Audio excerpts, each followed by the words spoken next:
O Divino Convite, do Espírito Casimiro Cunha, psicografia de Francisco Cândido Xavier, do livro Antologia Mediúnica do Natal.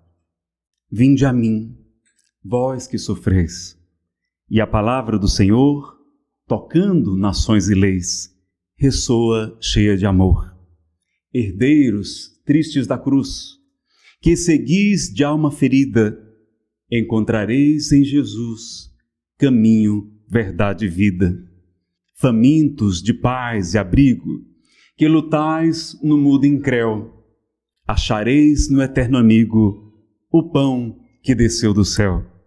Almas sedentas de pouso, que à sombra chorais cativas, tereis no Mestre amoroso a fonte das águas vivas. Vinde, irmãos, a Jesus Cristo, o guia que nos conduz. Vosso caso está previsto em suas lições de luz. Meus queridos amigos, companheiros de ideal, queremos dizer da nossa alegria de poder estar em Poços de Caldas, depois de uma jornada de palestras aqui em Carmo do Rio Claro, podendo privar da companhia de companheiros tão dedicados, tão amigos. Já descobri por que Chico Xavier reencarnou em Minas. Porque o povo daqui é bom demais, só. É uma maravilha, a gente se sente realmente em casa. Queremos agradecer a oportunidade de estar aqui no Centro Espírita União Fraternal, Raul Cury, e dizer da nossa alegria de poder falar nas terras das Minas Gerais. Na noite de hoje nós vamos falar sobre auto-perdão, felicidade sem culpa. Essa palestra, ela compõe um seminário de 7 palestras diferentes. A primeira é Depressão e Jesus, o maior psicólogo do mundo. Depois temos Depressão e Obsessão Espiritual, a influência dos espíritos no problema da depressão. A terceira, Depressão, Materialismo e Desapego, a questão da depressão financeira, que eu soube que aqui em Poços de Caldas ninguém tem desse problema, não é? E a alegria do trabalho no bem, que é o melhor tratamento para a depressão. Nada de depressão, mas sim depressa-ação. E a melhor oração é justamente a hora da ação. O Espírito Samuel Lucas, que nos inspira pela misericórdia de Deus, ele diz: meu filho, você sabe qual é o melhor passe que existe? Eu disse: não, qual é o melhor passe? Qual a melhor técnica? É o passe para o lado de cá. Se torne um trabalhador. Seja um voluntário do Cristo, aliste-se nas fileiras do bem. É o melhor passe que existe, segundo este amigo querido. Depois nós falamos sobre depressão, autoconhecimento e iluminação interior. Os motivos internos, não é? Os talentos que o Pai nos confiou e que talvez estejamos soterrando, em vez de multiplicá-los para nos promover a vida, a alegria e a felicidade. Depois nós falamos sobre depressão e mediunidade, a influência dos espíritos, né, também, em um problema da mediunidade. E falamos sobre a palestra de hoje, porque alguns casos de depressão, era o meu caso, tem um agravante que é o sentimento de culpa inconsciente. Pessoas que servem muito, pessoas que são muito, entre aspas, boazinhas, podem estar trazendo grande sentimento de culpa, às vezes, de vidas passadas e nem se recordam. Não sabem dizer não. E isso, muitas vezes, é um sintoma de culpa. E o Espírito Manuel Filomeno de Miranda tem uma longa série de livros sobre obsessão espiritual, psicografados por Divaldo Pereira Franco. E ele vai dizer que, para acontecer a obsessão, nós fornecemos plugs psíquicos, né? Plugs mentais, que são justamente os nossos defeitos. O Livro dos Médiuns chama as imperfeições morais. E o sentimento de culpa, diz Manuel Filomeno de Miranda, é o mais excelente plug para permitir a instalação da obsessão espiritual. Aliás, a pessoa vai desenvolver a auto-obsessão, que é talvez pior do que a obsessão externa, porque é a própria pessoa se flagelando. Então a gente vai falar sobre auto-obsessão hoje, auto-perdão e felicidade sem culpa. Depois, para completar o seminário, tem uma palestra sobre doença, saúde, tratamentos espirituais à luz da doutrina espírita. Então vamos pedir a Jesus que é o pastor de nossas almas, o mestre amoroso e bom, que dá a vida por suas ovelhas, para que Ele nos abençoe, nos fortaleça e nos permita sermos fiéis ao seu Evangelho de luz. É muito importante, meus amigos, compreender a importância do auto-perdão. Se nós não nos perdoarmos, nós não vamos conseguir cumprir o mandamento maior que Jesus nos deixou, que é amar a Deus sobre todas as coisas, de toda a nossa alma, de todo o nosso entendimento, de todo o nosso espírito, e amar ao próximo como a si mesmo. Ora, se eu não me perdoo, eu não me amo. Como é que eu vou conseguir amar alguém se eu sou incapaz até de me amar? E Jesus nos convida para amar até os inimigos, quanto mais a nós mesmos. Então é muito importante nós não promovermos a auto-obsessão. No livro Tormentos da Obsessão, Manuel Filomeno de Miranda demonstra a realidade de muitos trabalhadores espíritas que chegam no mundo espiritual em situação lamentável. Há um caso em que ele narra que o espírito está como se fosse uma múmia envolto nas suas próprias energias de culpa, de remorso e a dificuldade de atender esses irmãos. Então o Espírito Samuel diz: Nazareno, a gente precisa combater isso. Nós não vamos esquecer todo o mal que nós fizemos nesta vida quando desencarnarmos e retornarmos como crianças em outra vida. Vamos, não vamos? E isso não é para o nosso próprio bem, que Deus assim o permite? Ele me perguntou, eu disse, é para o nosso próprio bem, o véu do esquecimento. Pois diga aos espíritas que esqueçam todo o mal que fizeram hoje e começam uma vida nova, renasçam. Porque muitos estão chegando aqui em situação delicada.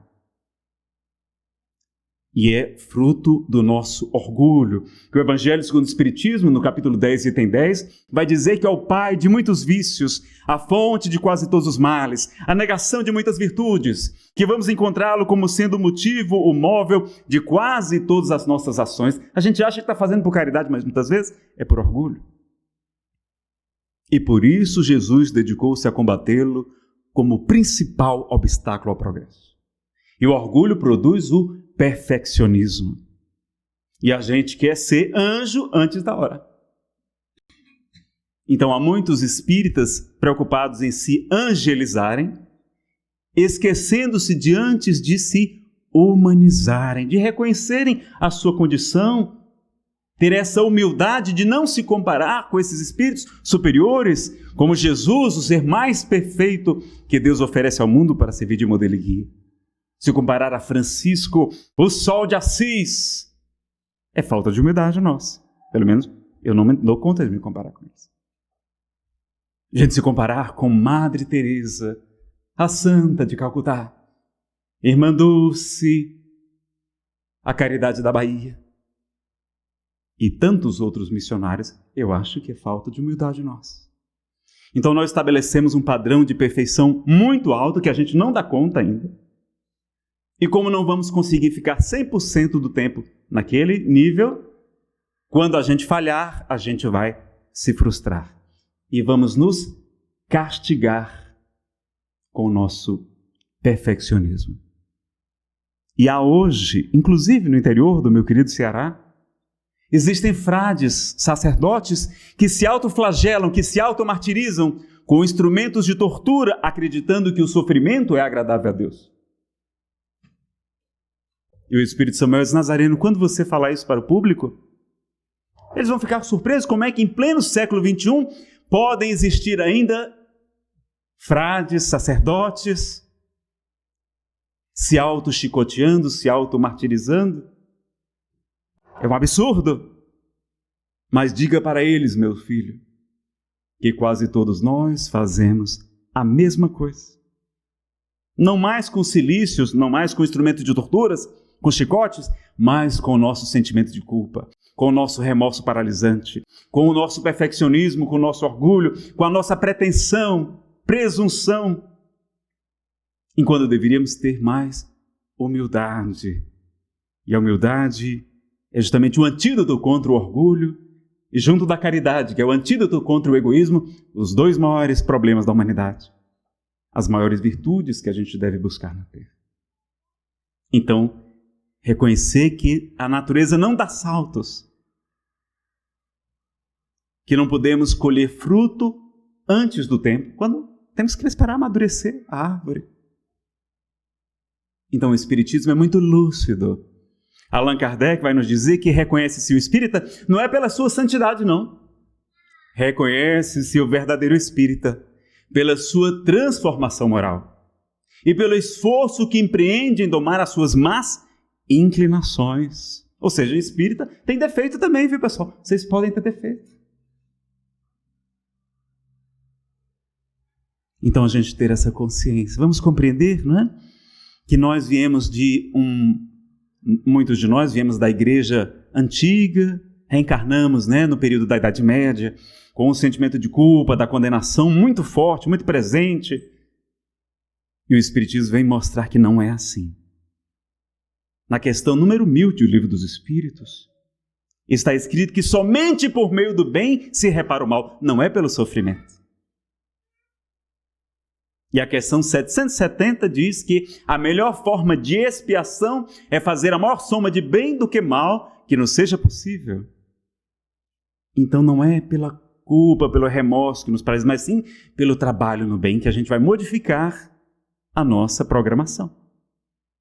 Então vejam, Edivaldo nos fala isso no Seminário Plenitude, que Allan Kardec jamais usou a palavra karma na codificação. Ele sempre preferiu dizer lei de causa e efeito, mostrando que o nosso karma é dinâmico, que o bem que nós fazemos hoje modifica o nosso karma. Nós temos uma programação reencarnatória, é verdade? Está lá nas questões 258 e seguintes do Livro dos Espíritos. Allan Kardec pergunta se eles, antes de reencarnar, se eles anteveem as provas, os principais gêneros de provas, que irão passar aqui na Terra antes de reencarnar. E os espíritos superiores dizem que sim. E nisto lhes consiste o livre-arbítrio. Então, lá no mundo espiritual, com consciência ampliada, com a orientação dos nossos guias espirituais, nós aceitamos passar por determinadas provas, doenças, reencarnar em determinadas famílias, porque ali seria o nosso burilamento, nosso aperfeiçoamento, nossa programação reencarnatória é excelente. Nós nascemos no lar não que queríamos, mas no lar que precisamos reajustar ali algumas encrencas que a gente deixou do passado. Então existe uma programação, mas o Espírito Emmanuel vai nos dizer, através da psicografia de Chico Xavier, que quando os bons espíritos encontram a gente trabalhando no bem, eles suspendem as nossas provas, concedem moratórias, dão descontos, aliviam a nossa carga, porque estamos ajudando os nossos irmãos. Então nós podemos modificar, né?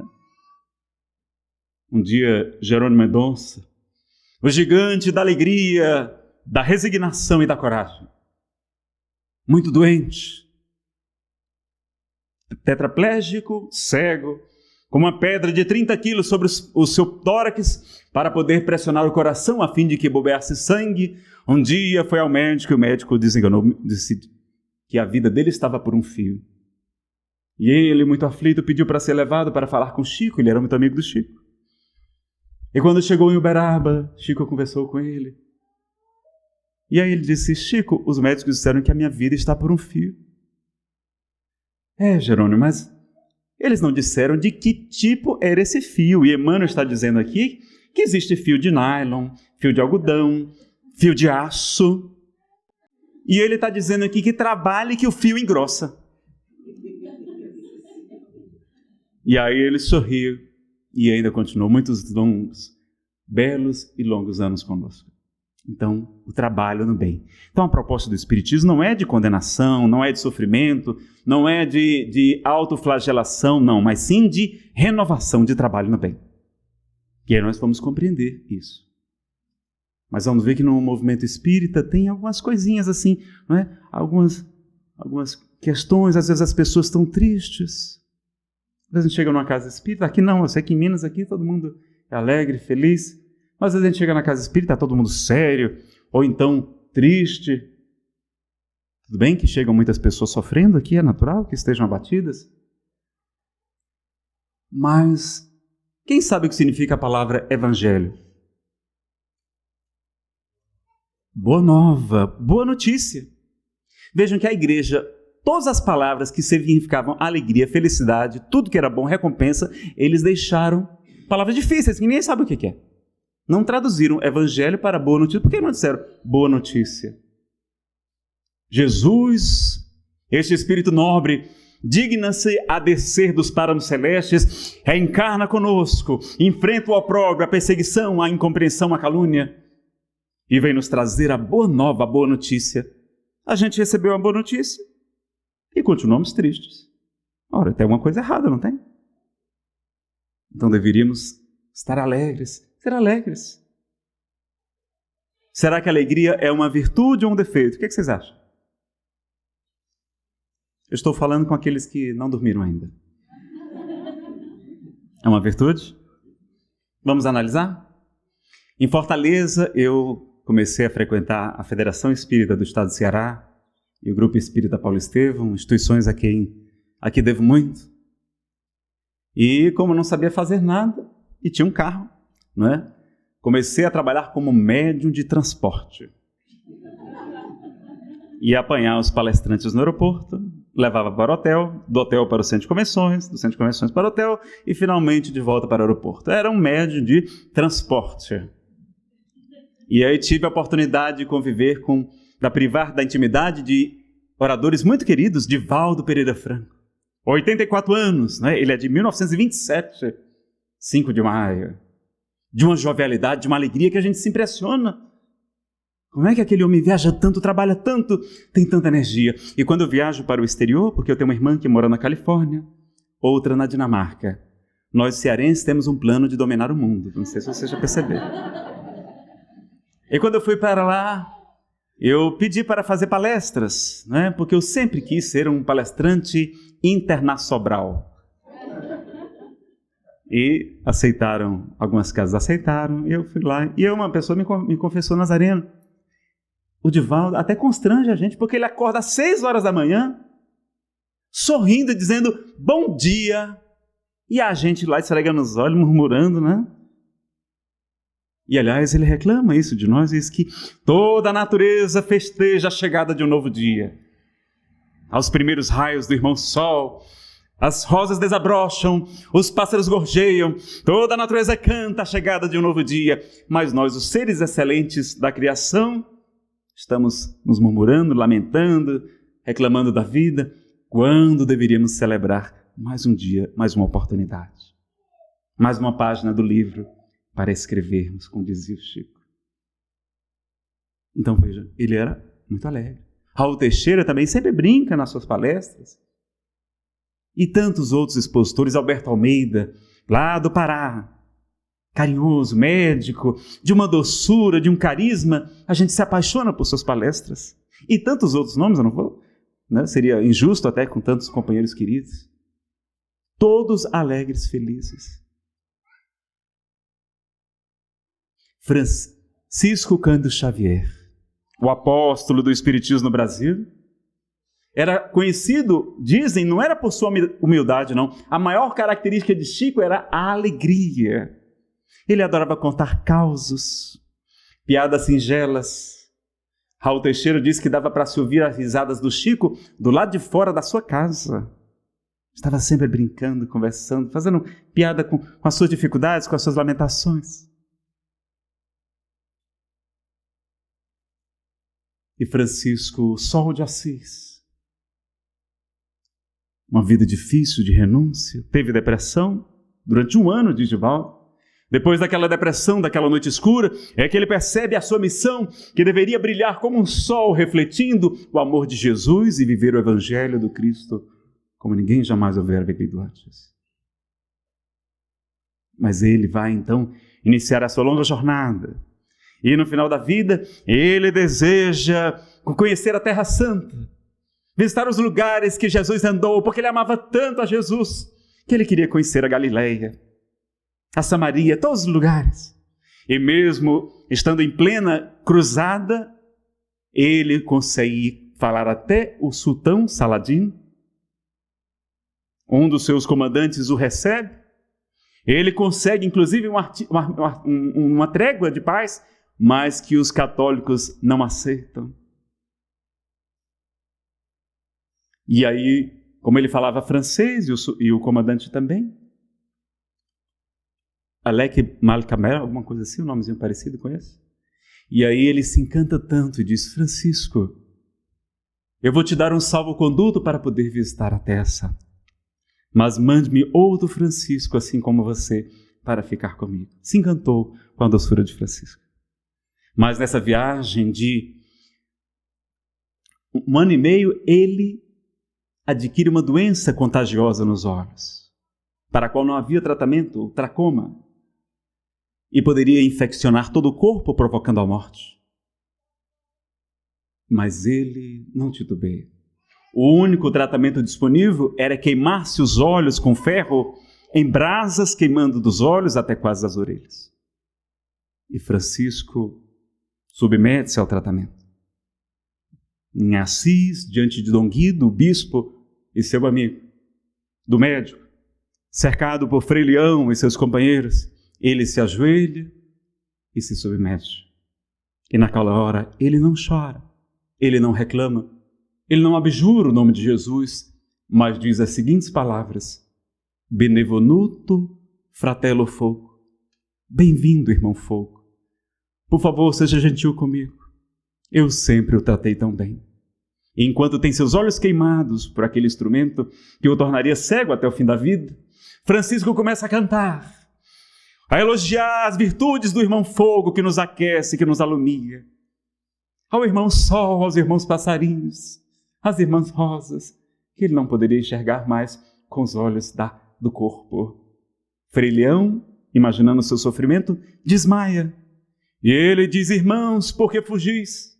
Irmão fogo não me machucou, e se for necessário, eu desejo que me seja aplicado novamente.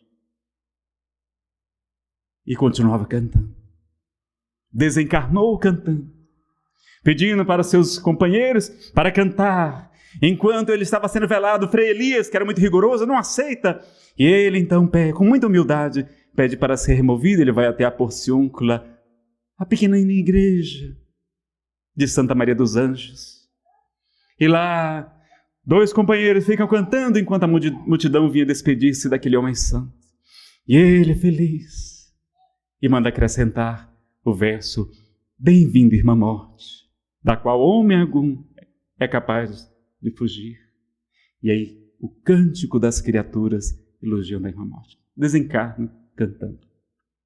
Era o poeta da alegria, o cantor da natureza. Então, quem conhece Jesus, meus amigos, nunca mais será o mesmo, não pode mais ficar triste, pode ter momentos de dificuldade, de lutas, mas tem a alegria da boa nova, da boa notícia. Então, a alegria é uma virtude, é um defeito, é uma virtude. Claro que momentos sérios teremos de responsabilidade, mas nutrir sempre a esperança, que é fruto da fé, e a alegria que ela nos proporciona. Então a gente tem que compreender isso. Primeiro ponto. Segundo ponto. Nós não sabemos ainda. Deus sabia que nós iríamos errar. Ele não é perfeito. Não está lá em O Livro dos Espíritos, nas primeiras questões. Allan Kardec pergunta aos espíritos e eles dizem que Deus é a suprema inteligência do universo. Causa primeira de todas as coisas. Deus é perfeito, único, imaterial, imutável, soberanamente justo e bom. E no decorrer da obra nós vamos descobrir também que os Espíritos afirmam que Deus sabe o presente, sabe o passado e sabe o futuro. Deus é onisciente. Então Ele sabia que nós iríamos errar. Se Ele não quisesse que nós errássemos, Ele teria nos criado anjos perfeitos, não é? Espíritos puros, dotados de toda sabedoria, todo amor, toda experiência. Eles não erram. Mas não, o Livro dos Espíritos nos fala na questão 115 que nós somos criados simples e ignorantes, os princípios inteligentes. Espírito com letra E minúscula, que não tem ainda a individualidade. a consciência de si mesmo, o pensamento contínuo. Não, são princípios inteligentes que vamos evoluindo com os milhões e milhões de anos. Então, o aprendizado inclui também o erro. Então, nós vamos errar e vamos errar. Inclusive, de novo, a pessoa diz, não, Nazareno, errar pode, não pode, é repetir o erro. Eu tenho uma má notícia para dar para vocês. Muitas vezes nós vamos repetir o erro. E vamos ter que nos perdoar. Porque a natureza não dá saltos, não é? E Jesus não exigiu isso da gente, ele exigiu isso da gente? Foi o que ele pediu de vocês. Quem sabe qual foi o único critério que Jesus estabeleceu para saber quem passaria à esquerda, os cabritos, que migrarão para um mundo onde haverá choro e ranger de dentes? Daqueles que passarão à sua direita, as ovelhas, os benditos de meu Pai. Né? Vai ser muito importante, vocês vão sair daqui hoje muito tranquilos, muito felizes. Que ele só pediu uma coisa. Qual foi essa única coisa que Jesus nos pediu? A Maria José não vale? Nem também o nosso irmão, que já escutou muitas das nossas palestras. Qual foi a única coisa que ele pediu para a gente? Não, não foi amar aos outros. Vamos lá? Amar ao próximo como a si mesmo também não. Não, amar a Deus sobre todas as coisas também não. Hã? Amar os filhos? Também não. Humildade? Não. Uma alma se salvou. Pessoal, ele só pediu uma coisa para a gente. Qual foi a coisa que ele pediu? Está lá, nesse trecho do Evangelho, ele vai dizer que o critério é: tive fome e tu me deste de comer. Tive sede, e tu me deste beber, eu estava nu, e tu me vestiste, eu estive preso ou enfermo, e tu foste me visitar, eu estava peregrino, e tu me hospedaste. Jesus pede tão somente a caridade. Então pronto, todo mundo agora já pode se salvar, já pode sair daqui feliz da vida, não é? Quem não começou, comece hoje, ajudando a casa espírita, ajudando o asilo aqui, as mãezinhas, as idosas, que esta casa mantém. Só pediu isso, não foi? Não, Nazareno, será que foi só? Só pediu isso. Claro que os espíritos vão complementar, dizer na questão 886 do Livro dos Espíritos. Allan Kardec pergunta como entendia Jesus o sentido da palavra caridade. E eles dizem 3 coisas. Benevolência para com todos, tratar todos bem. Assim como nosso Pai faz nascer o sol sobre bons e maus e chover sobre justos e injustos, para que sejamos chamados filhos do Altíssimo, todos vós. Segunda coisa, indulgência para com as imperfeições alheias, dar um desconto para os defeitos dos nossos irmãos. Que nós também precisamos de descontos. E qual é a terceira coisa? Perdão das ofensas. É a caridade moral. Né? Existem outras caridades também, a caridade da paciência, caridade da divulgação da doutrina espírita, levar luz a tanta gente sofrendo com obsessão, com depressão, usando drogas, buscando suicídio, praticando abortos. A gente poder levar o esclarecimento, a luz, o consolo. Então é muito fácil, ele só pediu caridade. Já dá para todo mundo virar cordeiro agora, não dá? Pronto, já valeu a palestra. Já valeu a palestra. Não é verdade? Então, caridade é a que ele nos pede. Então ele não pede para virar anjo. Tanto que ele diz que muitos virão no final dos tempos e bateram a porta e dizem, sonoplastia para espantar o sono. Né? Senhor, deixa-nos entrar. Porque nós profetizamos em teu nome, nós demos comunicações mediúnicas, psicografias, psicofonias, nós éramos médiuns lá na casa espírita, deixa-nos entrar. Senhor, nós expulsávamos demônios em teu nome, ou seja, nós éramos dialogadores, esclarecedores dos espíritos na reunião de desobsessão. Senhor, nós curávamos enfermos, éramos médiuns de efeitos físicos, ajudando muita gente. Deixa-nos entrar. E o que é que ele diz? Afastai-vos de mim. Não vos conheço, todos vós que praticais a iniquidade, a injustiça. E o que é a injustiça? É a falta da caridade. Então não é tão importante, nem os cargos, né? O trabalho é importante, mas é importante saber fazer qual o motivo que a gente está fazendo. E André Luiz Peixinho fez uma pesquisa com 40 voluntários do bem. ele é presidente da Federação da Bahia. Descobriu que 25 dos voluntários estavam fazendo caridade com medo de ir para o umbral. Dos outros 15, aliás, hoje nós vamos perder o medo de ir para o umbral, tá bom? Aquele que perseverar até o fim será salvo.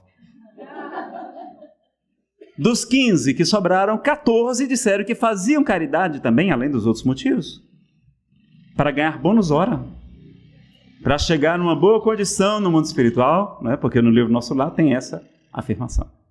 E um deles diz: Peixinho, vou ser sincero mesmo, eu faço caridade, é porque eu adoro sair com os amigos à noite no barzinho e digo, você não sabe onde é que eu estive hoje, eu subi no morro tal, na favela tal, fiz isso, fiz aquilo, para contar vantagem, para mostrar que supostamente a nossa religião seria melhor do que as outras.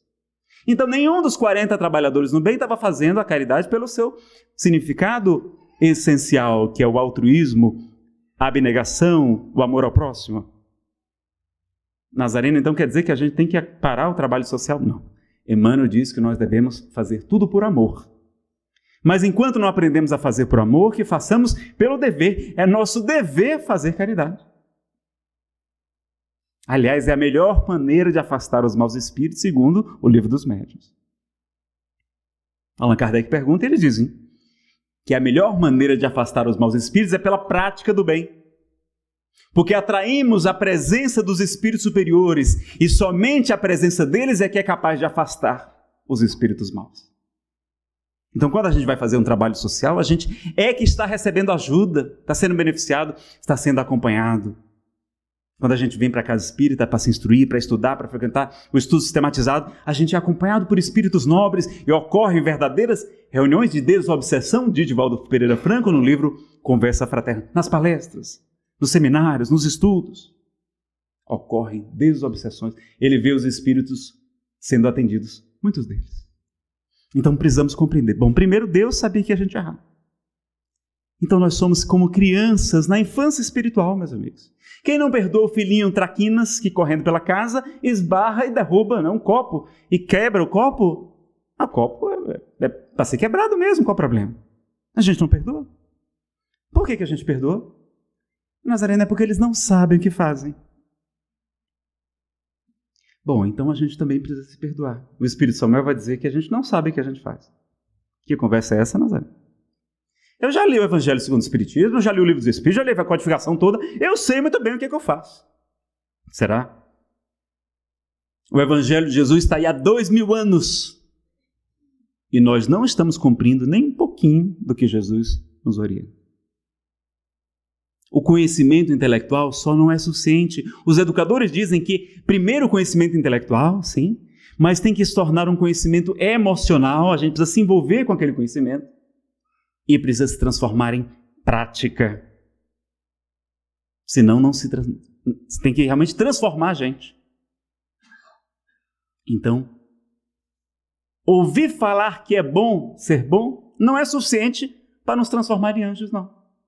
Porque a gente leu as obras de Kardec, são maravilhosas, mas não quer dizer que por isso a gente agora é anjo, não. Então é como você explicar para uma pessoa que é uma maçã. Se a pessoa nunca viu uma maçã, por mais que você diga, olha, é um fruto vermelho, redondo, não sei o que, cheiroso, tem um gosto bom e tal, enquanto a pessoa não cheirar, não mastigar, não digerir, ela não sabe que é uma maçã. Então nós não sabemos direito de tudo ainda não. Nós estamos aprendendo ainda, tendo noções, somos crianças que têm que repetir, fazer várias séries, não é? A escola e a reencarnação são como várias séries que a gente vai completando da grande escola da vida. Então, o Espírito Samuel e Nazareno, a gente não sabe o que faz. E prova disso é Jesus, há 2000 anos. Quando ele está erguido no madeiro, ele vai dizer, Pai, perdoa-lhes, porque eles não sabem o que fazem. E claro que hoje a gente tem muito mais conhecimento, né? Allan Kardec até fala isso na Revista Espírita, que a gente não tem nem mais motivo para estar... Porque a gente já conhece, já sabe a verdade. Mas ainda falta introjetar o conhecimento. Né? É importante pontuar isso também. Então vejam que nós vamos aprendendo aos poucos e precisamos nos perdoar e ter essa noção. E no movimento espírita, às vezes tem umas coisas, umas práticas interessantes, né? Mas que a gente percebe que as pessoas não entenderam talvez muito bem. Eu cheguei numa casa certa vez e a pessoa disse, olha meu filho, aqui só tem 3 regras. Essas quais são? A primeira é disciplina, a segunda é disciplina, a terceira, disciplina. E aquilo me incomodou, disse, mas aqui, será que aqui é um quartel-general? Será que essa interpretação está correta? Quem aqui fez direito ou está fazendo direito? Por favor, levante a mão. Eu não vou fazer pergunta não, pode levantar. Só me confirme se eu estou certo. A interpretação literal não é uma das mais pobres de todas? A gente tem que interpretar não só aquele trecho da lei, mas ver se está de acordo com o corpo da lei, se está de acordo com a Constituição Federal da República, se está de acordo com a doutrina, com a jurisprudência. Se ela não foi revogada, tem que ver quem disse, para quem e em que contexto. E se não foi revogada. Quem disse esse negócio de disciplina, disciplina, disciplina? Emmanuel. E para quem ele disse? Foi para a gente? Não, foi para o Chico, porque Chico já era todo amor, todo bondade, todo renúncia. Emmanuel não revogou o mandamento de amar a Deus sobre todas as coisas e amar o próximo como a si mesmo, não. E ele falou assim, as pessoas interpretam mal, só pegam a parte negativa, vejam só. Como foi que Emmanuel falou para ele? Apareceu diante de Chico no açude e disse, Chico, você aceita trabalhar na mediunidade com Jesus? Sim, se os bons espíritos não me desampararem. Eles não o abandonarão. Mas para isso você precisa trabalhar, estudar muito e esforçar-se no bem. E o senhor acha que eu estou em condição de cumprir isso? Sim. Desde que você obedeça os 3 pontos básicos do nosso serviço. E quais são eles? O primeiro, disciplina. O segundo, disciplina. E o terceiro, disciplina, é claro. Então Chico, que já era todo amor, ele precisava sim de disciplina, disciplina, disciplina, senão ele não dava conta de escrever 450 livros. Ele era muito assediado, trabalho social imenso, as pessoas o procuravam muito, então ele tinha que ter limites, impor muito bem as coisas, ser muito organizado. Mas a disciplina dele era consigo, não era com os outros. É como o Francisco de Assis. Era extremamente rigoroso consigo mesmo nas suas obrigações espirituais. Tanto que um dia Frei Leão chega para ele e diz, Pai Francisco, existe um homem que tem um jumentinho. O jumentinho está velho, está doente. E ele monta o jumentinho e o esporeia, machuca o jumentinho. Ele abriu os grandes olhos cegos, já estava cego essa época. Mas Frei Leão, mas me diga quem é este homem para que eu o admoeste. Quem é este homem, Frei Leão? Sois vós, meu pai, sois vós. O jumentinho é o vosso corpo. Ele já está velho, está doente. E vós sois tão rigorosos com ele. Ele então ajoelhou-se e disse, perdoe meu suave jumentinho, não foi por mal que eu fazia assim. E vai criar o cântico ao irmão jumento. Mas ele jamais exigia a disciplina dos outros. Ele dizia para os frades para que não imitassem daquele jeito, que não precisavam ser tão rigorosos, mas ele fazia questão de experimentar todo o sofrimento e vai pedir 2 graças antes de morrer. Ele pede a Jesus no Monte Alverne, Senhor, que eu possa sentir no meu corpo o quanto possível todo o amor que tu, Senhor Jesus, experimentaste pela multidão no momento da tua paixão. E que eu possa sentir, Senhor, o quanto possível toda a dor que tu, Jesus, experimentou no momento do Calvário. Diz a tradição que naquela hora um serafim de 6 asas aparece, tendo por trás a imagem do crucificado. E raios disparam na direção de Francisco, que era médium de efeitos físicos, dilacerando-lhes as carnes, e ele vai trazer as marcas, as chagas do sofrimento de Jesus. Amou tanto a Jesus que pediu até para sentir tudo o que ele sofreu.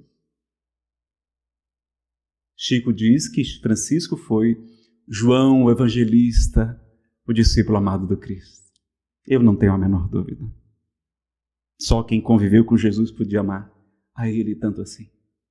Então ele veio nos dar o testemunho para saber que a gente sabe realmente que a terra é um mundo de expiação, um mundo de purificação, é um mundo de cumprimento de pena, é um presídio, é uma escola, é um templo, é um reformatório, é uma oficina de trabalho. Nós estamos aqui para sermos consertados, é verdade, mas estamos aqui, não precisamos ser tristes. E ele cantava hosanas ao filho de Davi, entoava poesias, cânticos, tiritando de frio, e cantando para aquecer o coração dos irmãos. Então vejam, meus amigos, como é importante a gente compreender esse amor de Jesus por nós, que nos ama como somos. Então, a disciplina importante a gente vai produzir muito mais com a disciplina. E o que foi que Jesus nos diz? A cada um segundo suas obras. A epístola de Tiago nos diz que a fé sem obras é morta. E lá no Apocalipse tem 3 versículos dizendo que cada um será julgado conforme as suas obras. Porque aquele que diz que ama a Deus e não ama seu irmão é um mentiroso, nos diz o Evangelho de Jesus. Porque como pode amar aquele que não vê se é incapaz de amar aquele que está ao seu lado? Então este povo me honra com os lábios, mas seu coração está longe de mim. E nos convidava então para o trabalho no bem. Então o que ele quer que a gente faça é trabalhar, não é se culpar. Vejo então que tem outra frase do movimento espírita, não da doutrina, mas do movimento, que eu achava meio estranho também. Cheguei numa casa e a pessoa disse: olha, meu filho, muito cuidado, viu? Eu disse: por quê? Porque a quem muito foi dado, muito será cobrado, viu? E quando eu lembrei de todos os livros que eu já tinha lido, eu disse: vixe, eu estou lascado. Porque eu não estou fazendo nem 1% do que os bons espíritos nos orientam a fazer. E fiquei aflito com aquilo me incomodava. Às vezes eu vou até parar de estudar. Quanto mais estudar, pior, não é? Olha que contrassenso. E aí a gente tem que ver quem disse essa frase. Vejam que tem outra frase do Cristo dizendo assim: a quem tem, lhe será dado. Ou seja, quem tem fé, quem tem conhecimento, será dado mais ainda. E a quem quase não tem fé, quase não tem conhecimento, o pouquinho que tem, poderá perder. Estudar não é bom, não. Estudar é ótimo. Nos fortalece a fé, e com a fé a gente vence o medo, que é o instinto de conservação, que é a principal causa de quase todas as nossas imperfeições, como nos diz o livro A Gênesis, no capítulo 3, item 10. Nós falamos aqui na sexta-feira, não falamos? Então a gente compreender isso. Então quem disse essa frase? Jesus de Nazaré. Mas qual a melhor tradução? Ora, Carlos Torres Pastorino, no livro Sabedoria do Evangelho, traduz do grego os originais e vai dizer que a melhor tradução não é a quem muito foi dado, muito será cobrado, não, mas será muito pedido. É diferente, não é? A gente recebeu, às vezes nem pediu, né? Assim, recebeu, agora ser cobrado, não, pedido. E quem falou essa frase e para quem, em que contexto? Jesus de Nazaré. Muito provavelmente, meus amigos, para um doutor da lei. Para aqueles homens orgulhosos que tinham muito conhecimento, que Jesus sacudia. Isso era amor. Ele jamais falou isso para as pessoas simples, os pecadores, os arrependidos. Não. Ele era sempre generoso com os pecadores. Mas com os homens que ficavam na praça pública, vestidos de púrpura, julgando, dizendo quem era certo, quem era errado, o que era puro, o que era impuro, condenando os romanos, as prostitutas, os samaritanos, os coletores de impostos, impondo 613 mandamentos, a lei mosaica tem no Antigo Testamento, e aparentando uma pureza que não tinha, e fazendo o quê? Que as pessoas tivessem sentimento de culpa, porque as pessoas se achavam inferiores aos fariseus e aos doutores da lei. Então Jesus disse: os fariseus da lei sentam no trono de Moisés, por isso vocês devem obedecê-los. Fazei o que eles dizem, mas não façais o que eles fazem, porque eles não praticam o que eles pregam. Os fariseus, doutores da lei, colocam fardos demasiadamente pesados nos ombros das pessoas, mas eles mesmos não levantam um dedo sequer. E chamava a atenção daqueles homens dizendo: ai de vós, fariseus hipócritas. Eram 2 discursos completamente distintos, quando falava aos fariseus e quando ele falava aos pecadores. Com os fariseus ele dizia: hipócritas, sois semelhantes a túmulos caiados, brancos por fora, mas cheios de podridão e de iniquidades por dentro. Ai de vós, fariseus hipócritas, eu vos digo em verdade que até as meretrizes, as prostitutas, vos precederão no reino dos céus, vão chegar primeiro do que vocês. Porque sois semelhantes ao cachorro que dorme na cocheira do gado. Nem se alimenta da forragem, nem permite que o gado se aproxime para comer. Assim sois vós, nem entram no reino, nem deixam os outros entrar. Está no Evangelho de Tomé, mas há uma passagem semelhante dos evangelhos gnósticos. Então Jesus chamava a atenção daqueles homens porque eles geravam um sentimento de culpa nas pessoas, não é? Cobravam lá os vendilhões do templo. É uma citação lá do Antigo Testamento que Jesus repete. Eles estão transformando a minha casa num covil de ladrões. Porque não é porque havia comércio, não, era porque na época da Páscoa viam pessoas de toda a Judéia, de toda a região, distante, pessoas pobres. Viajavam longos dias, longos meses, até chegar a Jerusalém, e diante do templo tinham que oferecer sacrifícios de pombas, de cordeiros, de bois. Dizem que as patas dos animais ficavam cobertas de sangue de tantos morticínios que aconteciam naquela época. E aí uma pomba, por exemplo, que custava um asse, um valor muito baixo, R$1, por exemplo. Na época da Páscoa, ele dizia, não, agora é 10. Se você quiser, só tem essa. E os coitadinhos que vinham com dinheiro contado ficavam com sentimento de culpa. E aí ele exclama e repreende os bandidos, não é? Vejam que é vendilhões do templo, não é os vendedores do templo, não, é vendilhões, covil de ladrões, repetindo o Antigo Testamento. Estavam roubando, explorando o povo, porque era a época da Páscoa, que as pessoas tinham que vir a Jerusalém.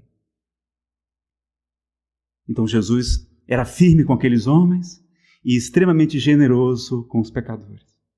Como é que ele faz com a mulher adúltera? Ele vai perguntar, mulher, onde estão aqueles que te condenavam? Eles se foram, Senhor.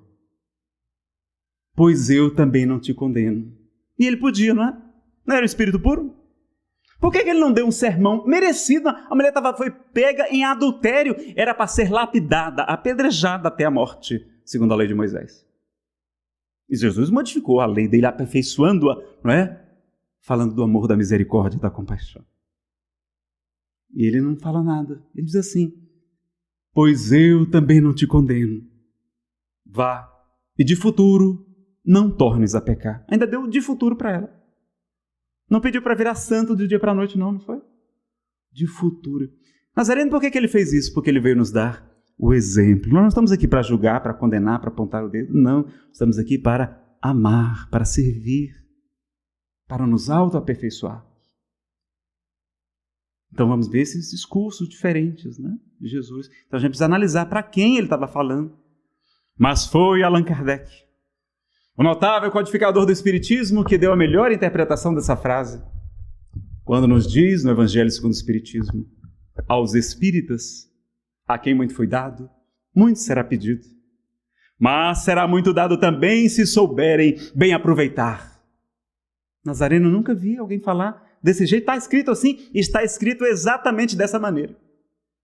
Vocês já viram alguém falar essa frase completa do jeito que eu falei? Nunca, não? Já viram? Por quê? Porque a gente só gosta da condenação. Então todas as palavras bonitas do Evangelho, de alegria e de felicidade, a igreja mudou para palavras difíceis que ninguém sabe o que é. Quem sabe aqui o que significa a palavra bem-aventurados? Bem-aventurados. Felizes. Olha a mensagem de Jesus. Jesus comparava a sua estadia a um festim de núpcias, a uma festa de casamento. As pessoas tinham que celebrar a chegada do Messias. E ele diz, felizes os pobres de espírito, os humildes, porque deles é o reino dos céus. É a primeira bem-aventurança. É a mais importante. Começa com a humildade. Se a gente não tiver humildade, a gente vai ter o orgulho, o perfeccionismo, vai ficar ansioso, vai ter ansiedade, gastrite, esofagite, essas coisas todas. E vai sofrer, vai chegar desarmonizado no mundo espiritual. Então ele vai falar de felicidade. Quem sabe aqui o que é que significa a palavra galardão? A gente nem usa isso hoje, né?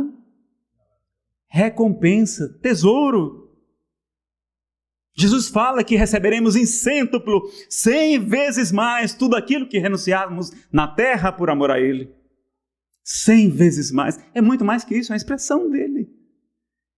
As alegrias que nos aguardam no mundo espiritual são infinitas, meus amigos. Nós nem sabemos, porque sempre estagiamos em reinos inferiores, não temos noção, não temos nem como descrever. Então, as bem-aventuranças são as felicidades reservadas aos espíritos puros, aos santos. Então a gente sabe que depois da luta aqui na terra, se a gente cumpriu a nossa programação, se a gente fez a nossa parte, pequenina, mas com amor, com carinho, com dedicação, está tudo bem. Não precisa virar anjo antes da época, não. Não, vamos ter várias reencarnações. E Jesus pediu só o quê? Caridade. Está facinho, facinho. Não está não? Não está bom? Está bom demais. Não é? Fazer, não precisa nem amar a pessoa, não. Fazer a caridade, é a prática. Porque dizem até alguns sociólogos que quando a gente começa a fazer a prática, diz que o hábito faz o monge, ou seja, a gente começa a amar a pessoa, começando a fazer o bem. Começar a tratar a sogra como se fosse a nossa mãe. A nora como se fosse a nossa filha. Vocês vão ver com o tempo. Você fingir para o seu marido que você ama, trate ele que nem quando vocês eram apaixonados, jovenzinhos assim, que nem o Mateus. Né? Cheio de amor, tudo. Vocês vão ver a transformação dele. E você vai começar a amá-lo mesmo. De tanto fazer, dizem, quem leu aqui o livro O Monge e o Executivo, belíssimo, fala da praxis. A praxis mostra que quanto mais a gente pratica, a gente acaba. Não é só o nosso pensamento, não, os nossos hábitos também nos modificam. E Jesus pediu foi prática. Então nós temos que deixar o passado passar, não ficar preso ao passado não, porque quando a gente fica preso ao passado, a gente traz ele para a nossa tela mental e ele vira presente. E aí nos atormentamos, nos torturamos. E Jesus falou no seu evangelho, o trabalhador que lança a mão da charrua, aquele que pega no arado, e olha para trás, não é digno do reino de Deus. Então a gente tem que deixar o passado passar, a gente errou. Mas Nazareno, a gente errou, mas vocês acham que nós conseguimos prejudicar quem não devia? O que vocês acham? José Raul Teixeira diz que na terra há injustos sim, mas que não existem injustiçados. Com exceção dos missionários, né? Porque sendo um mundo de expiação e prova, espíritos que estão aqui, é como se a gente estivesse num presídio, meus amigos. Quem está no presídio tem culpa no cartório, não tem? A gente vai ter essa humildade a reconhecer isso, né? Não, eu sou um espírito muito imperfeito ainda, estou no mundo atrasado, é um reformatório, é uma oficina, então, bom, se acontecer alguma coisa comigo, ou se a gente fizer com alguém, quem está no presídio, Deus sendo perfeito, soberanamente justo e bom, Ele não permite que a gente agrida quem não tem culpa no cartório. Como a gente tem a programação, então a gente só passa aqui na Terra o que a gente precisa passar, o que é útil para a nossa evolução, o que está normalmente programado na nossa reencarnação. Então, Nazareno, eu prejudiquei o fulano, não tem problema não. Se não fosse você que tivesse feito, como o fulano precisava passar por aquela prova, ele até aceitou antes de reencarnar passar pela prova da traição, por exemplo, você foi apenas um instrumento. Se não fosse você, o Beltrano ia fazer com ele, ou a Cicrana ia fazer com ele. Então o meu problema de depressão foi uma jovem que eu tive informações através de uma médium, não sei se são seguras, mas diz que foi minha amante em outra vida. E eu magoei muito os seus sentimentos e ela se suicidou por minha causa. Quando eu soube disso, eu fiquei arrasado, meus amigos. Fiquei no fundo do poço. Já era espírito. E aí o Espírito Samuel Lucas se compadeceu de mim e me trouxe essa palestra que nós estamos fazendo hoje. Ele disse, meu filho, você foi responsável, mas não fica alimentando essa culpa não, que lhe paralisa, que lhe provoca o remorso. Essa moça, ela tinha problemas emocionais. Se não fosse você, teria sido outro. Então, no Espiritismo, a gente não usa a palavra culpa, a gente usa a palavra responsabilidade. Se temos o direito de errar, nós temos o dever de reparar o erro. Ela foi ajudada na reunião mediúnica de desobsessão. Apareceu para mim uma vez, numa reunião mediúnica que eu estava fazendo para os jovens, eu sendo esclarecedor. A médium que não sabia da história começa a chorar e ali a gente tem um reencontro maravilhoso, onde ela me pede perdão e eu, ao contrário, é que lhe peço perdão por tudo que fiz. E agradeço pela amiga depressão que me livrou do ateísmo. Eu fui ateu durante 12 anos e graças à amiga dor, Deus permitiu minha vida me trazer de volta para Ele.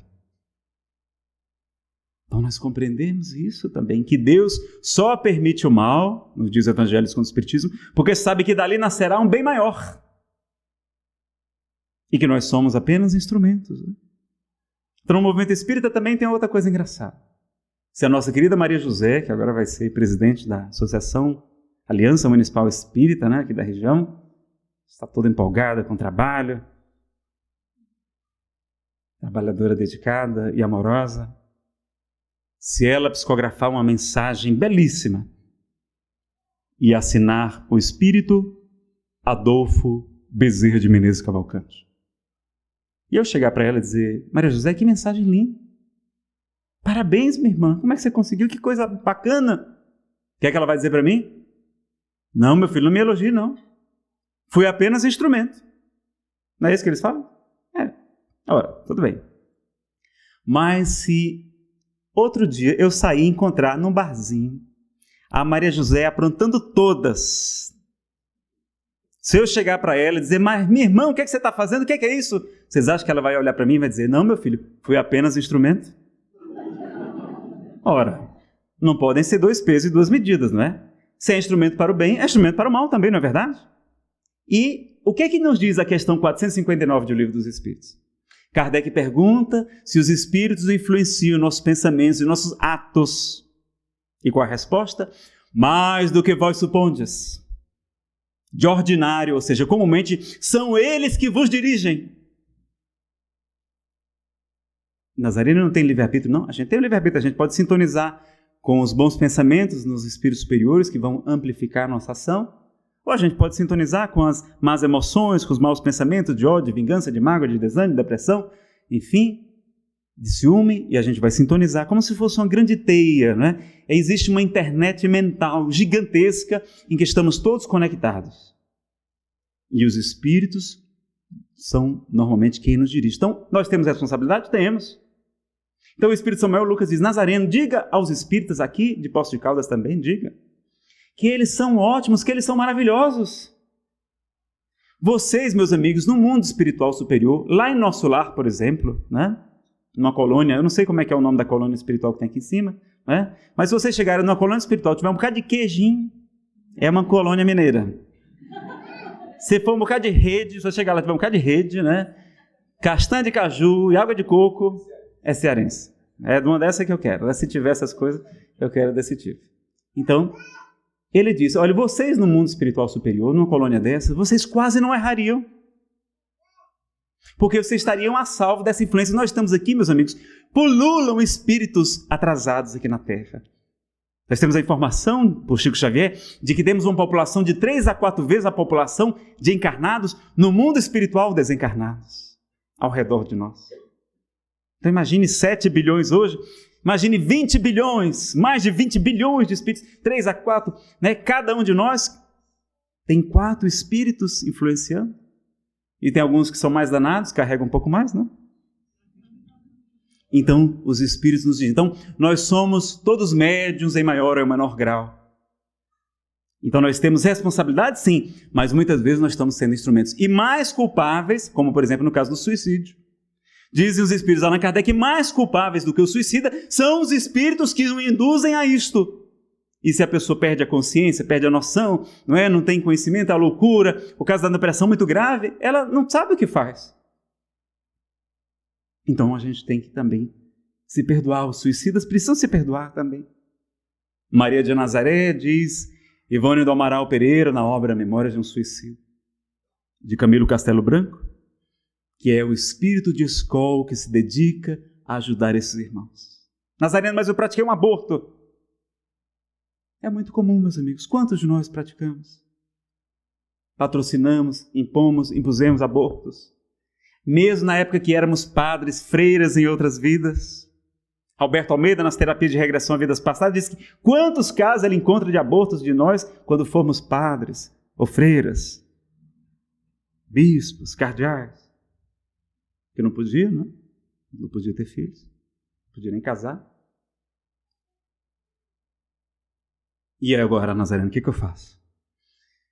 Lembrar que Jesus falou, porque muito amou, seus pecados foram perdoados. Lembrar da epístola de Pedro, dizendo, meus queridos, amai intensamente, porque a caridade cobre a multidão de pecados. Então, a gente errou, não sabia, não tinha consciência, não tinha esclarecimento suficiente, vamos reparar o erro, vamos receber um outro filho, vamos ser mães de novo. Hoje, com até 60, dá para ser mãe tranquila com a tecnologia que tem. É verdade. Aliás, o Espírito Samuel Lucas tem uma opinião pessoal dele, isso não está na doutrina, mas ele fala que, olha, que é Nazareno, você sabe qual é a melhor desobsessão que existe? Eu disse, não, qual é? Ele diz que é o esquecimento do passado. Então, a melhor desobsessão que a gente pode fazer não é técnica X, técnica Y, terreiro tal, né? Lá que tem uma médium que é forte. O que é uma médium que faz alterofilismo, né? Não. Ele diz, a melhor desobsessão que existe é namorar e fazer menino. Com responsabilidade, é claro. Ter filhos, veja que há 50, 100 anos, ninguém nunca nem veio falar de depressão, de síndrome do pânico, dessas coisas modernas, porque a gente tinha tantos filhos que os obsessores tudo reencarnavam. Estava tudo resolvido, né? Esquecia todo o que a gente aprontou com eles e a gente babando naquelas criancinhas lindas. A alegria, o objetivo das nossas vidas, o significado das nossas existências, muitas vezes, os filhos. Ah, Nazareno, mas eu não posso mais ser mãe, já passei dos 60, então adote. Ah, mas meu marido não quer. Então, adote emocionalmente. Visite um abrigo de criança uma vez por mês. Leve lá um brinquedinho de R$1,99, uma fruta, um biscoitinho, um bolo. Leve o alimento das almas, o amor. Essas crianças são tão carentes, meus irmãos. De esclarecimento, de luz, de carinho, de saber que alguém cuida, olha por elas. Uma vez por mês. Ajudar com 50, 100 reais. É suficiente para completar às vezes, né? Cuidar da sua educação. Ser mãe dos que sofrem, que vem na casa espírita, atender as que sofrem. Ser mãe dos espíritos, trabalhando como médium de sustentação, ou médium ostensivo, ou esclarecedor na reunião de desobsessão, atendendo os espíritos enfermos, sofredores, aflitos, desesperados. Com o amor incondicional das mães. É esse o sentido. Vamos ter mais filhos, para ajudar o espiritismo a crescer também, não?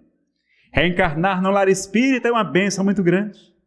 E muitos mensageiros têm nos dito, através de médiuns honestos e dedicados, que estão reencarnando espíritos muito nobres para promover a regeneração do planeta. E eles vão reencarnar preferencialmente em lares estruturados, onde terá uma boa educação, uma boa orientação religiosa, e eles poderão vir em nossos lares. Poderemos abrigar tantos missionários do Cristo novamente. Imagine essa alegria.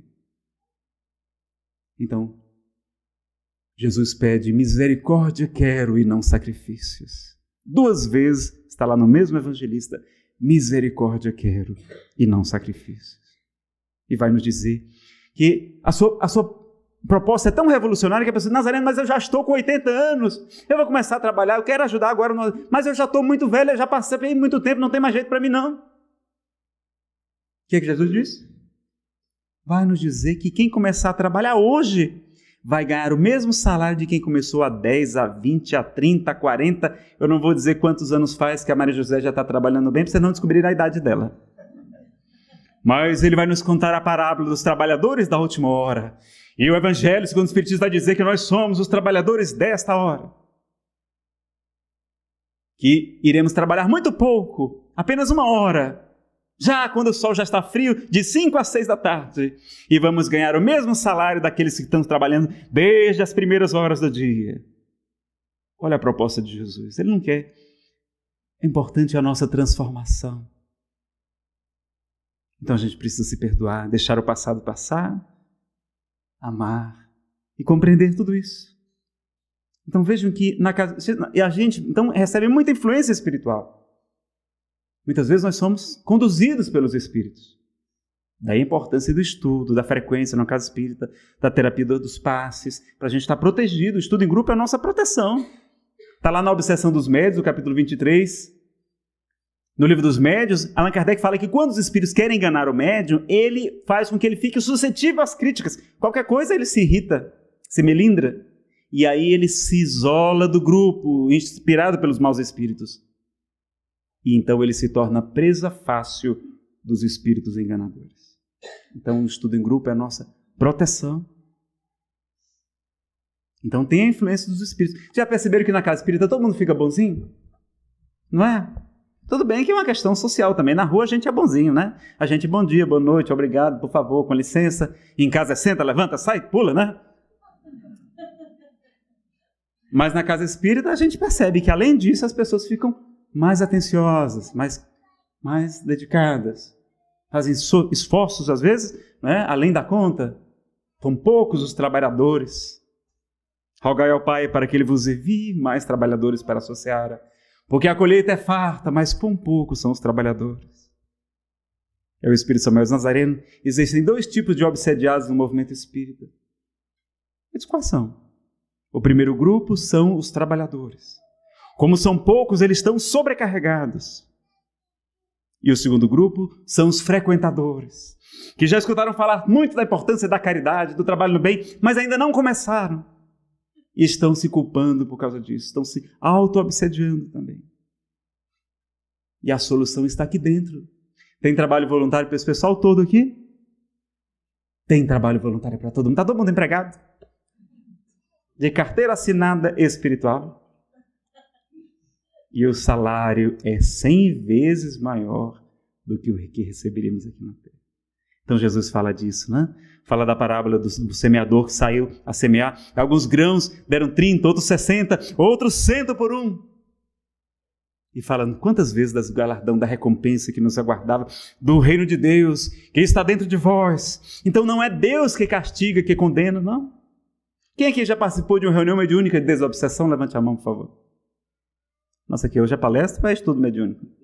Palestra? Você não está vendo nada aqui esquisito não, né? Ótimo. Vocês já viram algum espírito dizer que Deus, pessoalmente, está castigando ele no mundo espiritual? Eu nunca vi também, vocês já viram? Fui doutrinador vários anos em Fortaleza. Hoje eu estou do outro lado, estou trabalhando como médium. E nunca vi nenhum espírito dizer que Deus está castigando ele. Por quê? Porque Deus não castiga. E Divaldo Pereira Franco, no seminário Estudando a Depressão, diz que como pode a suprema inteligência do universo castigar a ignorância? Como pode o mais sublime amor castigar a simplicidade? Deus não pune, Deus não castiga. Deus ama, meus amigos. Ele tem leis perfeitas. O problema é que Ele nos deu livre-arbítrio e a gente sai batendo a cabeça aqui e ali, mas Ele sempre nos conduz, sempre nos ampara. Jesus está no leme da barca nos conduzindo no bom caminho. Então tudo bem que às vezes Ele precisa do cachorro, né? Porque Ele é o bom pastor. Mas o bom pastor tem um cajado para puxar a ovelha teimosa e tem também um cachorro feroz, que ele lança no encalço daquela que ameaça desgarrar-se e cair no desfiladeiro. E aí às vezes a gente é trazido pelos dentes pelo cachorro, né? A gente vem reclamando, esperneando, mas o cachorro salvou a nossa vida espiritual. Então vejam, cometemos aborto, podemos amar, fazer o bem, reparar o erro. Suicídio, podemos, não tem nenhum problema. Podemos superar. E vamos ver então que Jesus, a sua proposta não é de condenação, mas sim de renovação, de alegria, de felicidade. E a gente que conheceu Jesus tem como fazer como Francisco, o Sol de Assis, também ter essa alegria. Então quem é que condena a gente? Quem é que nos condena? Questão 621 do Livro dos Espíritos. Onde estão escritas as leis de Deus? Na consciência. Então a consciência em paz nos absolve. E a consciência de culpa nos condena, nos deixa, né, desarmonizados. Então nós precisamos melhorar. E o Espírito Samuel Nazareno diga aos espíritas que eles são muito bonzinhos. Que nós temos que transformar esse mundo de provas e expiações em um mundo de provas e ações. Então aqui na casa espírita todo mundo fica bonzinho, não? Se eu pisar no pé da Maria José, o que é que ela vai dizer? Desculpe, meu filho, porque eu deixei o pé no meio do caminho. Agora, se a gente atravessar aquele portão ali e eu pisar no calo dela, você já imagina o que é que eu vou escutar, não é?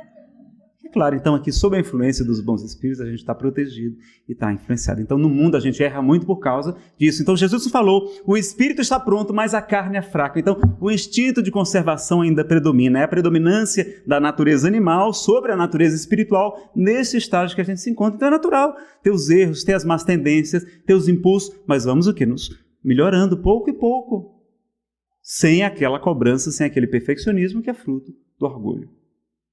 E vamos ver que Jesus, então, sempre era generoso com os pecadores e vai escolher pessoas muito atrapalhadas para serem seus missionários. Não é verdade?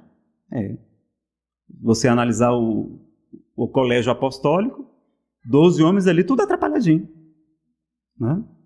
Jesus, o que é que vai fazer? Vai tocar o coração de Pedro. Um homem de fé vacilante, muito simples, um pescador, que caminhando sob as águas vacila e afunda na direção do Messias. Que nega-o 3 vezes diante do palácio de Caifás, apesar de Jesus ter dito: Pedro, Simão, os espíritos das trevas querem te tomar, mas eu vou rogar ao meu Pai para que a tua fé não desfaleça. Mas tu me negarás 3 vezes antes que o galo cante. Não, Senhor, nem que eu morra, não farei isso. E traz Jesus. E caindo em si, em vez de ficar com depressão e se suicidar, como foi o caso de Judas, algumas teorias dizem isso, há outras versões, no Atos dos Apóstolos diz que ele caiu, não é, de um telhado, não suicidou-se, na verdade. Ninguém sabe a história correta. Mas Jesus toca o coração daquele homem e o transforma em Cefas, pedra, a rocha onde ele edificaria a casa do caminho, ajudando aos necessitados, aos sofredores de toda sorte. Vai pegar também, né, Zaqueu, está caminhando com a multidão, Zaqueu em cima do sicômoro, e ele diz: Zaqueu, desce daí e apressa-te, porque hei de me hospedar em tua casa ainda hoje. Ele nos conta, Amélia Rodrigues, que ele sai, né, pensando: meu Deus, eu não mereço, e vai até sua casa, dá um grande jantar para Jesus.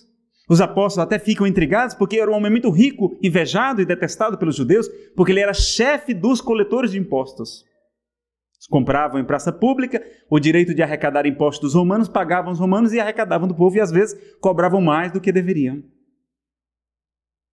E aí, quando Jesus está lá com eles, os apóstolos lá meio constrangidos, porque diz Humberto de Campos, no livro Boa Nova.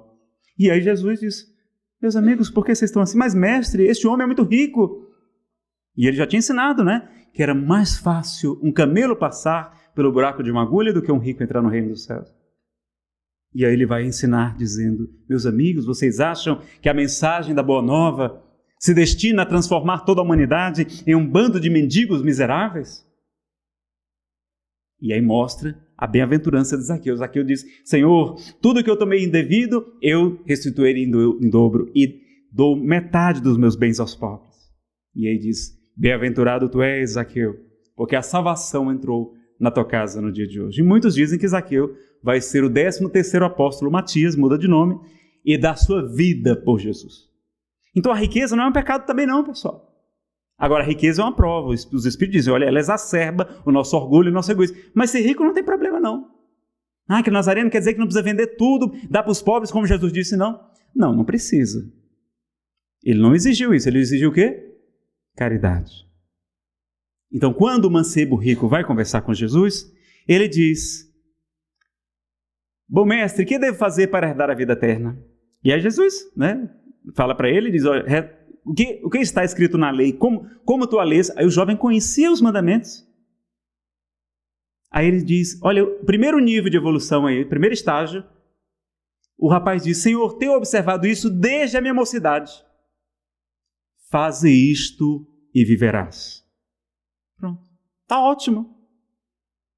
Se a gente fizer os 10 mandamentos, está excelente, pessoal. Mas aí ele tem feito isso toda dessa minha mocidade. O que me falta ainda? Aí ele diz: o segundo estágio agora, para virar Francisco de Assis, para virar Chico Xavier, eu não dou conta de fazer não, tá? Mas ele diz assim: vai, vende tudo que tens, distribui entre os pobres, renuncie-te a ti mesmo e segue-me. E o jovem, que era muito apegado aos bens, não segue Jesus. Então, existem 2 estágios. Ele não pediu para a gente isso na passagem dos cabritos das ovelhas, não é? Então, tem 2 estágios. Então, podemos ser ricos, sim, com cuidado, para não aumentar o orgulho, o egoísmo, e ajudar. A gente vai poder ajudar muito mais, ajudar a Casa Espírita, ajudar a divulgação dos eventos, a tvci.com, a TV do Conselho Espírita Internacional, a TV Mundo Maior, promover a divulgação que o Espírito Emmanuel nos diz, que o Espiritismo solicita uma espécie permanente de caridade, a caridade da sua própria divulgação. Quanto sofrimento que a gente podia estar aliviando. Então ele vai pegar Zaqueu, vai pegar Paulo, Saulo, um doutor do Sinédrio, um homem orgulhoso, o anticristo na acepção literal da palavra, que perseguidor dos cristãos, manda apedrejar Estevão, o primeiro mártir do cristianismo primitivo, que era seu cunhado, sem o saber. E quando está ali Estevão sofrendo, sangrando, já à beira da morte, Abigail, que entra atrasada, nos narra o livro Paulo Estevão, por Chico Xavier, do Espírito Emmanuel, ela abraça Gesiel, Estevão, e ele lhe diz: Abigail, minha irmã, perdoe Saulo, porque ele ama tanto a Moisés. Quando ele conhecer Jesus, ele o amará do mesmo modo. Perdoe Saulo, minha irmã, e abençoa aquele caso. Saulo mesmo assim não se converte. Mas a caminho de Damasco, ele fica cego por uma grande luz. E ele pergunta quem é. Eu sou Jesus. Daí ele pergunta a Saulo: Saulo, Saulo, por que me persegues? Quem és tu, Senhor? Eu sou Jesus. Que queres que eu faça? E em vez de ficar paralisado pelo remorso, pelo sentimento de culpa, por ter prejudicado os cristãos, ele estava indo lá assassinar Ananias.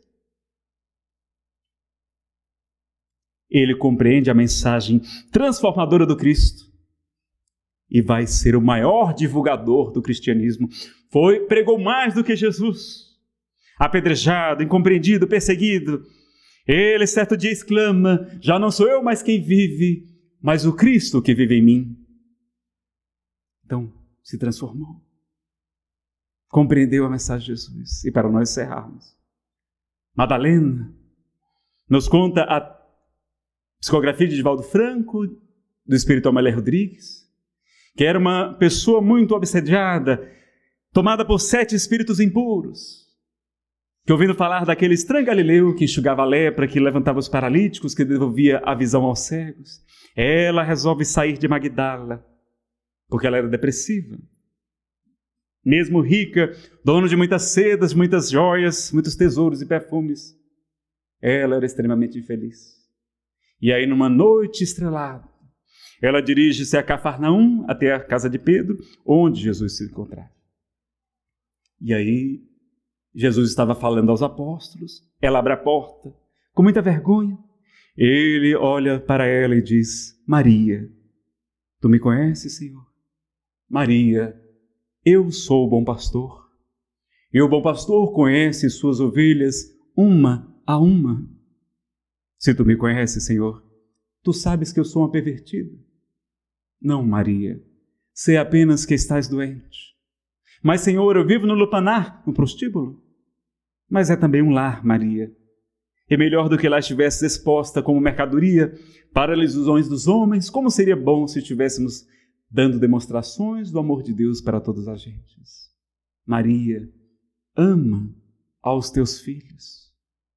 Naquela hora ela baixa os olhos e diz: desgraçada de mim, tenho o ventre varado 1000 vezes e jamais tive a honra de ser mãe. Maria, quando eu te digo para amardes aos teus filhos, é para amardes aos filhos que não têm mães, às mães que não têm filhos. Porque amar o filho da própria carne é um dever imposto pela lei dos homens. Mas amar aos filhos que não têm mães, às mães que não têm filhos, é uma proposta do amor de Deus.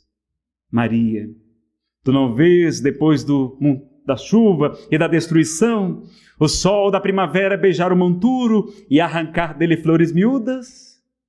Sim, Senhor, eu vejo, pois assim é com todo aquele que ama. Vai, Maria, e ama.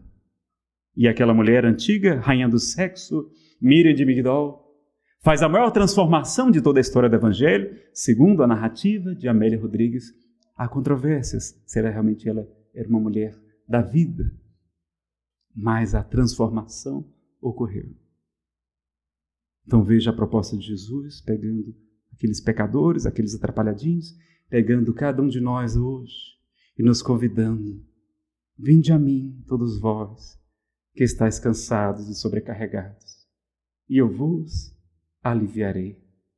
Tomai sobre vós o meu jugo, a minha lei, a lei de amor, e recebei o meu fardo, porque o meu jugo é suave e o meu fardo é leve, e encontrareis repouso para as vossas almas. Jesus nos convida, meus irmãos. Mas como eu prometi acabar com o medo do umbral de vocês, né? Vamos falar um pouquinho. Vocês têm medo de ir para o umbral? Não? Não? Eu morri de medo. É porque vocês já estão conformados que vão. Bom, um expositor muito querido, Frederico Menezes, de Pernambuco, ele esteve em Fortaleza e acabou completamente o medo da gente de ir para o umbral. Ele falou no seminário: olha, pessoal, não tenho medo de ir para o umbral, não. Aí todo mundo perguntou: mas por que, Fred? Porque lá vai estar assim de gente conhecida. A gente vai encontrar o pessoal todo lá, inclusive do Centro Espírita. Mas você, Maria José, aqui? Pois é, meu irmão, fazer o quê? E Claudinei, também, fazer o quê, meu irmão, não é? E aquela pessoa complicada, aquela sogra ou aquela nora: eu tinha certeza que você vinha para cá, não é? E aí, então, por que esse desespero? Não tem nenhum problema, não, né? Então, e agora, se a gente não tiver essa visão de otimismo, né, a gente desencarna e fica tanto medo de ir para o umbral que acaba prejudicando nosso padrão vibratório. Então é ter essa consciência que Deus, sendo perfeito, se Ele nos deixar passar algum tempo lá no umbral, que vocês não vão passar, porque vocês são trabalhadores do Cristo, vocês já sabem o caminho, já sabem que é a caridade que salva, que liberta, que redime. Vocês não vão passar por lá. Mas se a gente passar algum tempo lá, é para o nosso próprio bem. É para a nossa elevação, é para a nossa purificação, porque purgatório significa local de limpeza, de purificação. Do mesmo modo que o suicida sofre muito, é um tempo intensivo ali para se recuperar mais rápido, para que a gente modifique, seja chacoalhado mesmo nas entranhas. Então o Espírito Samuel diz: Nazareno, você sabe, diga para o povo que o umbral é como se fosse um spa. Vocês sabem o que é o spa? É aquele hotel chique, não é? Normalmente caro. Não é caro, pessoal. É barato em vista do benefício, não é? Que a gente paga para passar fome. Para chegar um cidadão lá no nosso apartamento, 6 horas da manhã. Acorda, preguiçoso. Botar a gente para correr o dia inteiro, fazer hidroginástica, fazer não sei o quê, pular corda, fazer isso aqui, papapá, musculação. Na hora do almoço, o que a gente vai comer? Uma folha de alface. E um pedacinho de filé de peixe grelhado, né? Spa é uma coisa boa ou uma coisa ruim? Uma coisa ótima. A gente emagrece, fica sarado, melhora a saúde, melhora a autoestima, melhora o relacionamento, melhora tudo. Então o umbral é como se fosse o spa do espírito. Lá a gente vai queimar as gordurinhas do egoísmo, do orgulho, da indiferença, do apego à matéria, não é? Agora, precisa a gente ir para esse spa? Vamos dispensar ele? Vamos começar a trabalhar hoje, aqui, agora na casa? Isso, pronto, não precisa mais. Então, eu já avisei lá para minha esposa, falei: Fernanda, quando eu desencarnar, eu quero que você coloque um crachá, uma placa bem grande, tá, na minha roupa, escrito trabalhador. Que é que se por acaso eu for passar algum tempo lá no umbral, o pessoal chega: mas Nazareno, você que dava palestra lá em Poços de Caldas, na terra do Chico, em Minas Gerais. Eu vou dizer: mas estou a trabalho. Você aqui no umbral, né? Estou aqui, mas estou a trabalho. Então, se a gente for para o umbral, o que a gente vai fazer lá? Vamos fazer palestra, convidar vocês todos, vamos fazer o estudo sistematizado da doutrina espírita, vou levar as apostilas da FEB, vamos fazer aplicação de passe, vamos fazer bem, vamos fazer evangelho no lar, lá vai ser uma maravilha, vamos fazer tanto bem, que até os maus espíritos vão dizer: rapaz, tira essa turma daqui o mais rápido possível, não é?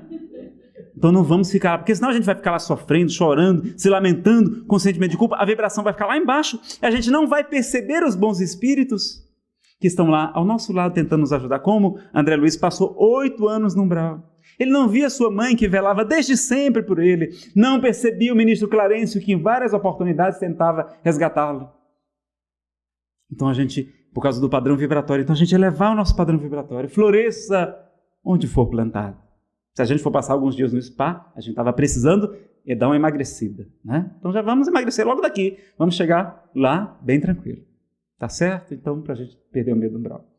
E para encerrar mesmo uma historinha também que me pediram para perguntar, Tem um expositor muito querido, Marcel Mariano, foi vice-presidente da Federação do Espírita da Bahia. Ele disse que teve notícias que até Lampião, Virgulino Ferreira, o cangaceiro, está ajudando no mundo espiritual. Ele falou isso, todo mundo ficou surpreso, né? E devemos ter nos questionado, mas como assim, Marcel? Lampião está dando passe no mundo espiritual, está doutrinando no mundo espiritual, o que é que ele está fazendo no mundo espiritual? Eles não, ele explicou. Não, nós temos informações de que um dia o espírito Bezerra de Menezes estava querendo ajudar um outro espírito numa região muito trevosa, num abismo.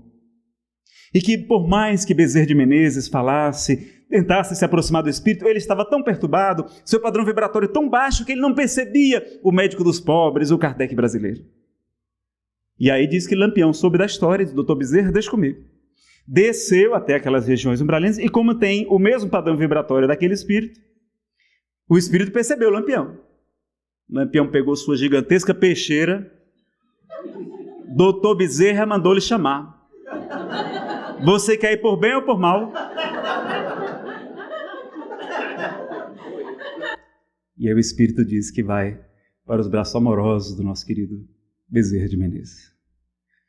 O convite de Jesus, então, meus amigos, é para o trabalho no bem. E ele nos convida há 2000 anos. Já está na hora da gente escutar o convite de Jesus.